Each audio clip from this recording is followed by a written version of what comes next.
México por fin logró su clasificación a la Copa del Mundo Qatar 2022 de forma oficial. El tricolor estará presente en su octavo mundial de manera consecutiva. Si bien la participación de México hacia Qatar 2022 nunca estuvo en verdadero peligro, el funcionamiento del equipo del Tata Martino sigue dejando dudas. México tan solo tenía que vencer a El Salvador para amarrar su pase, y el equipo lo entendió bien, no tuvo problemas, las formas no importaron del todo, ya que la prioridad era que el Tri ganara y lo consiguió con marcador de 2-0 en el Estadio Azteca. Uriel Antuna fue el autor del primer gol al minuto 16, mientras que al 43 desde el manchón penal llegó Raúl Jiménez para sellar el partido. Con esto, México avanzó al Mundial en segundo lugar del octagonal de la CONCACAF con 28 puntos, mientras que Canadá terminó líder con las mismas 28 unidades, pero con mejor diferencia de goles. Estados Unidos, por su parte, finalizó con 25 puntos tras su derrota en Costa Rica.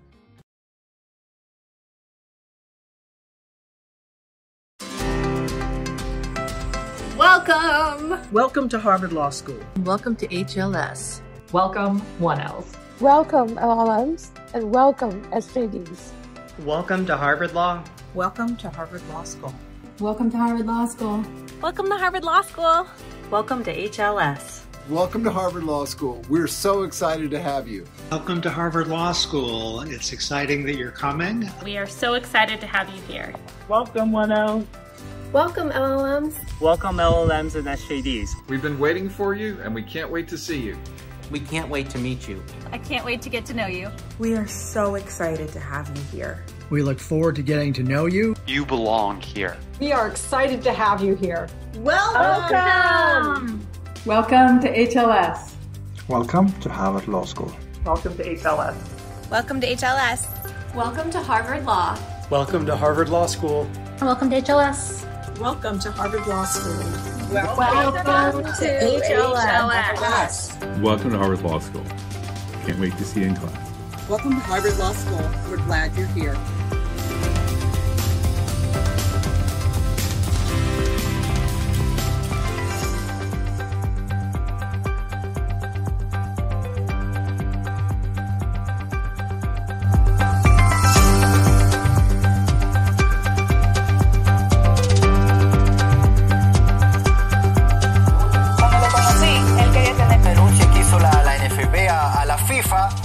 De un staff de abogados que contrató la Asociación Nacional de Fútbol Profesional, y tenemos contacto de inmediato justamente con el abogado que llevó adelante esta investigación con el caso de Byron Castillo. Eduardo Carleso lo tenemos en contacto justamente acá con la mañana informativa, que ahí lo vemos en pantalla. Eduardo, ¿cómo estás? Muy buenas tardes. Que nos va a contar seguramente más detalles de esta denuncia que realizó la NFP a la FIFA en contra de este jugador que, según el comunicado que nos dio a conocer la NFP, nació en Colombia y que tienen bastantes pruebas para decir que nació en Colombia, a pesar de que jugó por la selección de Ecuador. Eduardo, ¿cómo estás? Gusto saludarte.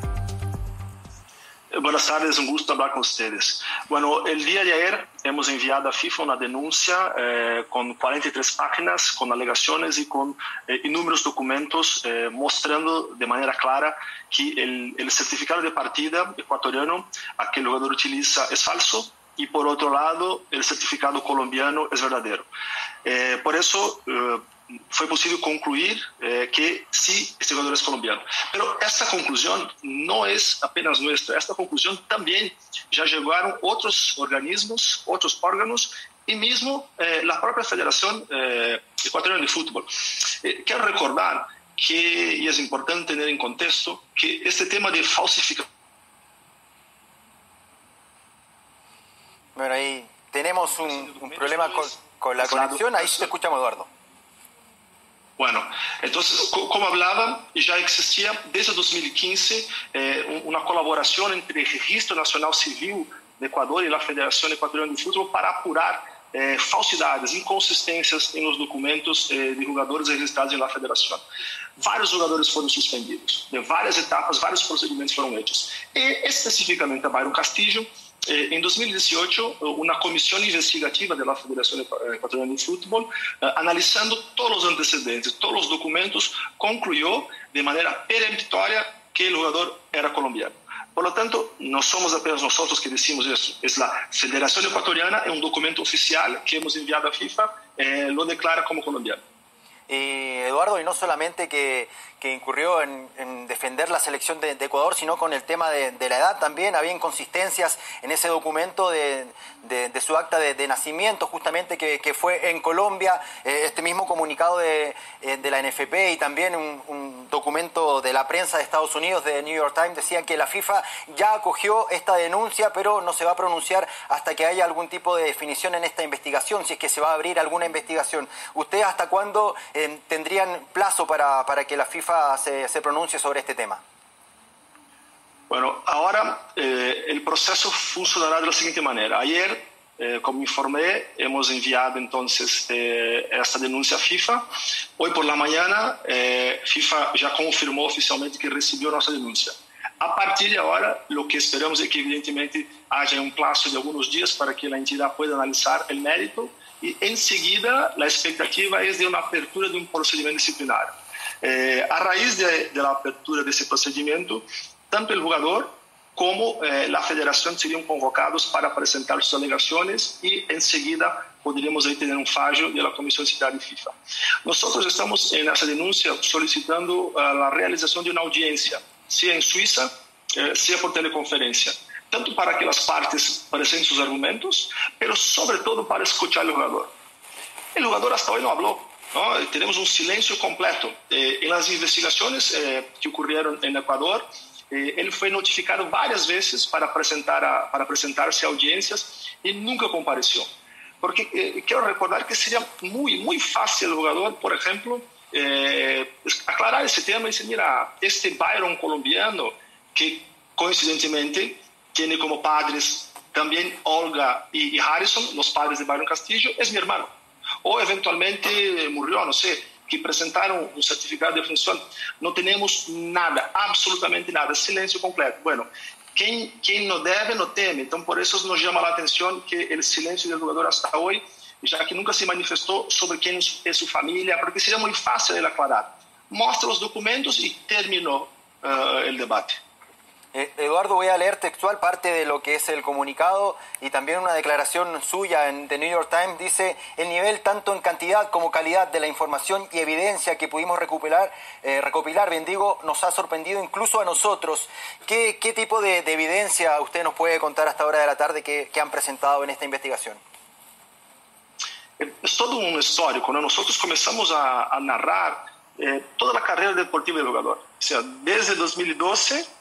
cuando empezó, por su primera vez fue registrado en un club Norteamérica, el club llamado Norteamérica, hasta el día de hoy. Y mostramos a FIFA que este club Norteamérica fue identificado por la propia Federación Ecuatoriana de Fútbol como el epicentro de las falsidades documentales de jugadores. Ese club fue suspendido incluso debido a la cantidad de certificados adulterados. Mostramos también, y luego buscando los fatos pretéritos, ¿no? Lo que pasó en el pasado, que este registro civil de la provincia de Guayas también fue involucrado en procedimientos criminales por adulteración de documentos. 5 personas, empleados de este registro civil, fueron detenidos en una acción de la Fiscalía, por lo tanto, el órgano competente por lo tanto en Ecuador. Y ahí viene una serie de documentos, narrativas, hasta que lleguemos a septiembre del año pasado, cuando entonces la federación convoca al jugador y él participa por la primera vez de los partidos, ahí por lo tanto concluyendo la irregularidad. Y esa irregularidad, segundo el Código Disciplinario de FIFA, llevará con que Ecuador pierda los puntos de estos 8 partidos y por lo tanto las selecciones oponentes sean declarados como ganadoras por 3-0. Claro, y ahí Chile se vería muy beneficiado, Eduardo, con 5 puntos más que le podrían clasificar a la roja al próximo Mundial. Eduardo, ¿qué tan importante para ustedes han sido otros casos en la historia reciente de Sudamérica? Por el caso, por ejemplo, de Nelson Cabrera, que ustedes también, como estudio de abogados, estuvieron metidos estudiando ese caso para la Federación de Fútbol, que salió favorable para la selección chilena en la clasificación para el Mundial de Rusia, por el caso de este defensor paraguayo que jugó por la selección de Bolivia, Nelson Nelson Cabrera. Y hay otro caso también reciente que me imagino que ustedes igual van a ocupar, que es que el mes pasado España fue descalificado del Mundial de Rugby del 2022 por algo parecido, luego que se restaran puntos por alinear a un jugador no elegible en 2 partidos. Estoy leyendo de manera textual acá un texto. ¿Qué tan importantes son esos 2 casos para su investigación y para la FIFA también? Todos esos precedentes son importantes, sobre todo los antecedentes del fútbol, ¿no? Esos son los más relevantes y ahí que FIFA se basa también en su jurisprudencia y en casos similares. Ese de Nelson Cabrera, sin duda, es relevante porque también hablamos ahí de un caso de nacionalidad, que Nelson Cabrera en realidad era paraguayo y jugó por la selección como boliviano. Y tenemos en el fútbol femenino um caso muito similar ao que estamos planteando agora, por Guiné Equatorial, que mais ou menos por 2017 foi sancionada por FIFA por la adulteração de documentos, certificado de nascimento de algumas jogadoras, e se foi excluída de competições futuras. Então, aí já existe, por exemplo, um precedente de FIFA.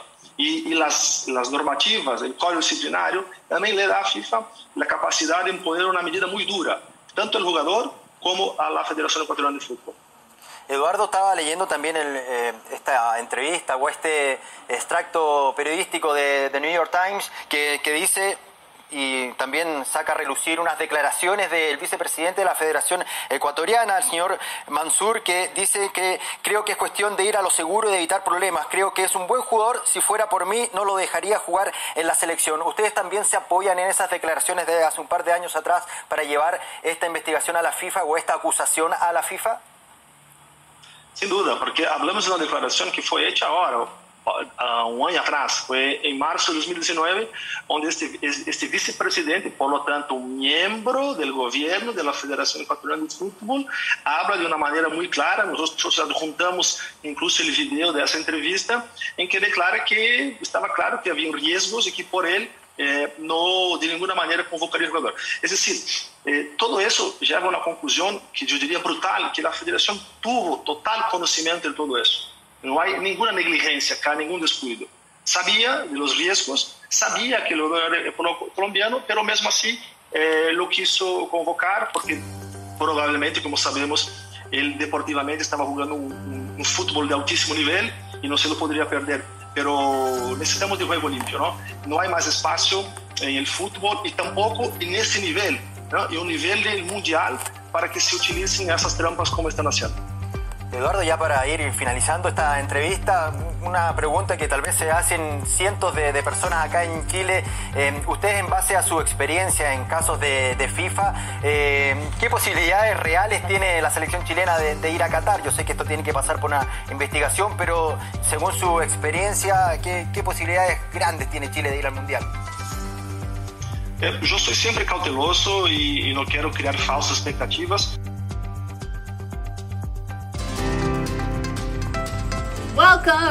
Welcome to Harvard Law School. Welcome to HLS. Welcome, 1Ls. Welcome, LLMs, and welcome, SJDs. Welcome to Harvard Law. Welcome to Harvard Law School. Welcome to Harvard Law School. Welcome to Harvard Law School.